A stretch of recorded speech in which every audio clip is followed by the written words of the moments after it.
Once a beacon of South Africa's industrial might, Eskom is now a struggling giant, overwhelmed by mismanagement, political games, and corruption. The company's debt has now grown over $23 billion, more than Botswana's GDP. As debt grows, so do power outages, costing the South African economy billions each year. The stakes are high, and the price of failure could be catastrophic, because the financial burden has not only jeopardized the company's stability, but has also cast a shadow over South Africa's economic future. How did the country's biggest power provider fall so far, and can it be saved from its financial troubles? In this first episode out of 3, we will focus on Eskom debt crisis in great details, the context, the revenue challenges, the inefficiencies, and the debt itself. Let's get to it. At one point in time, Eskom was Africa's largest power utility, generating nearly 95% of South Africa's electricity and approximately 45% of the continent's total power supply. Founded in 1923, the company was initially established to unify South Africa's fragmented electricity supply. Over time, it grew into a critical public utility, driven by a mandate to provide electricity in the public interest, rather than to maximize profit.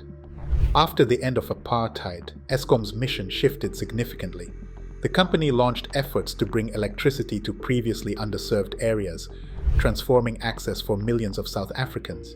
As a result, electrification rates surged from around 36% in 1994 to nearly 90% by the mid-2000s. This rapid expansion played a major role in driving economic growth, making Eskom a foundational part of South Africa's infrastructure. Its influence was particularly strong in critical sectors like mining and industry, where reliable power is essential. However, in 1998, a government white paper on energy policy noted that Eskom's surplus capacity would be exhausted by around 2007. And sure enough, by 2007, this prediction came true. South Africa began experiencing power shortages. This marked a turning point in Eskom's story, shifting the company's trajectory and revealing new challenges ahead. To address capacity issues, Eskom launched 2 major projects, the Kusile and Medupi power stations. Ambitious initiatives aimed to significantly expand electricity generation. Unfortunately, both projects were plagued by mismanagement, budget overruns, and technical flaws, leading to repeated delays and soaring costs. Eskom's heavy reliance on coal added further financial pressure. Rising coal prices and years of underfunded maintenance only worsened the situation, as aging infrastructure became increasingly costly to operate and repair. By the 2010s, Eskom's situation had deteriorated further. The company's debt burden ultimately climbed to over $23 billion, underscoring the depth of the utility's fiscal challenges. The vicious cycle of Eskom was now in place and in full effect. So, as infrastructure aged and operation costs mounted, cracks began to show, setting the stage for serious revenue challenges. Load shedding severely affects Eskom's revenue generation. When it occurs, the company must halt electricity sales to maintain grid stability, losing potential revenue and incurring higher cost from running open-cycle gas turbines to meet demand in peak hours. This unsustainable financial model has created yet another vicious cycle for Eskom.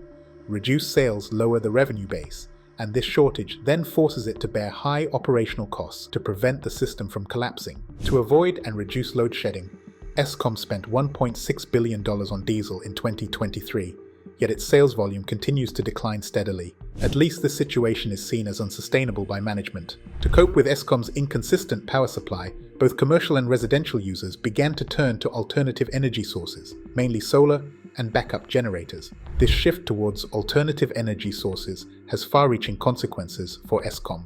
As consumers and businesses increasingly turn to independent power solutions, the demand for electricity from the company's grid steadily declines. This directly translates to lower revenue for Eskom. And so, the dwindling income stream exacerbates Eskom's already precarious financial situation.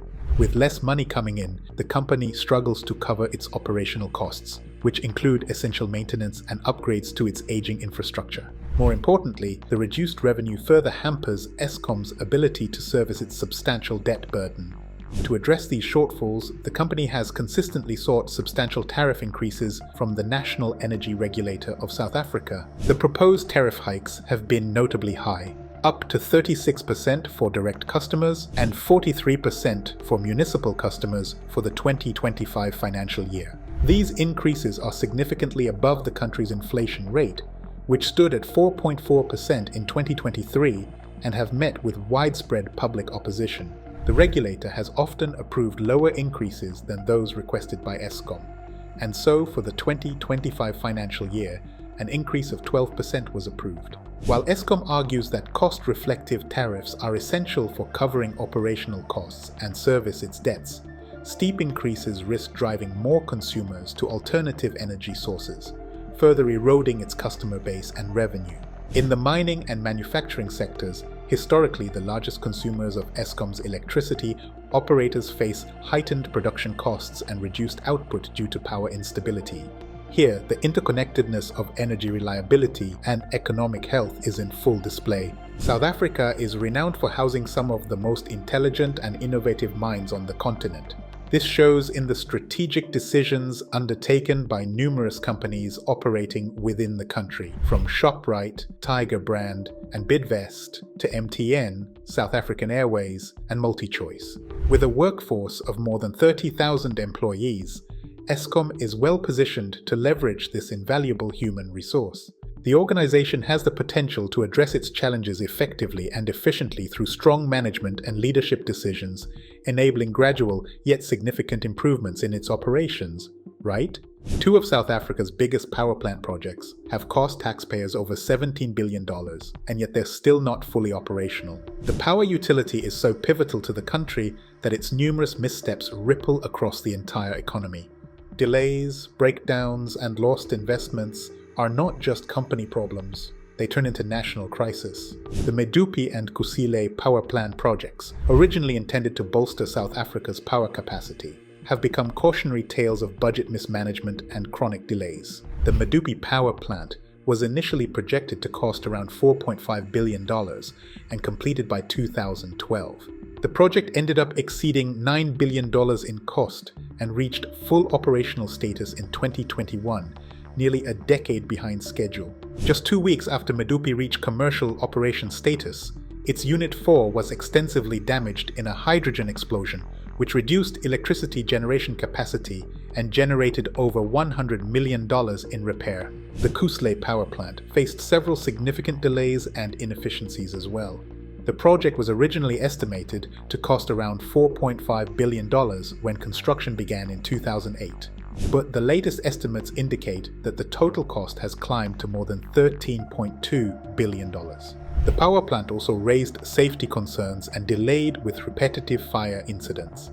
As of 2024, construction is still incomplete.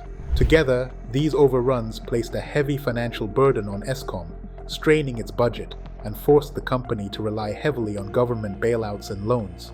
Operational struggles are not limited to construction projects. Maintenance is another major source of inefficiency for Eskom. The utility company has one of the oldest fleets of power plants in the world. Many of its coal-fired plants are over 40 years old and require regular upkeep to maintain functionality. Eskom's debt poses a serious threat to South Africa's fiscal stability, as each government bailout adds strains to national finances. This escalating debt burden has led credit agencies like Moody's and S&P to downgrade the country's sovereign rating, driving up borrowing costs across both public and private sectors. To grasp the full scope of Eskom's debt crisis, let's dive into the financial health of the company to uncover more details about it. Despite receiving repeated government bailouts, Eskom remains on shaky financial ground. Its debt has reached seemingly unsustainable levels, posing a serious risk to South Africa's economy. As of 2023, Eskom's total debt burden stood at an alarming $25 billion. This debt is a mix of loans from local and international sources, government-backed bonds, and other financial tools used to fund infrastructure projects, daily operations, and the rising cost of debt servicing. Roughly $18 billion of this debt is backed by government guarantees, highlighting the state's dependence on Eskom for energy stability while also exposing it to significant financial risks. Unpaid municipal debt, totaling around $4.5 billion, further strains the company's finances as many municipalities struggle to pay for the electricity they consume. In 2023, Eskom reported an after-tax loss of $1.3 billion, more than double its loss in 2022. The financial crisis is clearly getting worse. To address the utility company's challenges, the South African government has introduced several interventions, including debt relief packages aimed at stabilizing the company's finances. Last year, the government committed to a $14 billion debt relief plan over 3 years. $4.5 billion for 2024, $3.7 billion for 2025, and $2.3 billion for 2026. Additionally, the government plans to fully assume up to $4 billion of Eskom's debt by 2026 to provide the utility company with the financial breathing room it needs to maintain and improve operations. However, they also strain the national budget, raising concerns over fiscal sustainability and impacting South Africa's sovereign credit rating. To enhance long-term viability, the government is also working to unbundle Eskom into separate entities: generation, transmission, and distribution. This restructuring is intended to improve efficiency and encourage private investment in South Africa's electricity sector. Eskom's debt and inefficiencies tell a grim story, but these issues didn't emerge in isolation. Much more lies hidden in the shadows, where backroom deals, misused funds, and kickbacks run unchecked. In this next episode, we'll cover the corruption thriving in the dark and the part it played in Eskom's precarious position.